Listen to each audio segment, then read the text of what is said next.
આજે છે રવિવાર, મળી રહ્યો છું તારીખ 29/3/2024 બપોરના ભોજન સાથે, જે તમે સ્ક્રીનની મારફતે જોઈ શકો છો કે માણસો પ્રેમથી ભોજન જમી રહ્યા છે. આજના બપોરના ભોજનદાતાની વાત કરું તો કિન્નાબેન હરીનકુમાર પટેલ, જેઓનું આજ બપોરનું ભોજન છે તેમનો ખૂબ ખૂબ આભાર ભોજન આપવા બદલ. અને આજનું આપણું મેન્યુ સરસ મજાનું ગરમા ગરમ દાળ, ભાત, શાક, પૂરી અને સ્વીટ્સમાં જે જલેબી, જે તમે જોઈ શકો છો કે માણસોને અમે પ્રેમથી પીરસી રહ્યા છે અને માણસો પ્રેમથી જમી પણ રહ્યા છે. શું તમે પણ ભોજન આપવા માંગો છો તો સ્ક્રીન પર સ્કેનર આપેલું જ છે.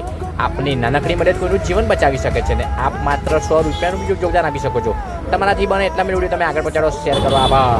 જય માતાજી દાદા. જય માતાજી. કેમ છો? સારું. મજામાં છો? શું છે જમવામાં આજે? દાળ ભાત રોટલી પૂરી. બરાબર. જય માનવ છે અમારે તમને જે આ ભોજન મળે છે એ ભોજન અમારું કેવું આવે છે? સારું આવે. તમે ખુશીથી અમારું ભોજન જમો છો? ખુશીથી જમવું. શું નામ છે દાદા તમારું? બચ્ચુભાઈ. અહીંથી આવો છો તમે? રામપુરા. તમે હોસ્પિટલ માટે આવ્યા છો? હા. કોને લઈને આવ્યા છો? મારા ભાઈને. શું થયું છે એમને? એમને પેશાબમાં લોહી આવે. બરાબર. જય માતાજી. જય માતા.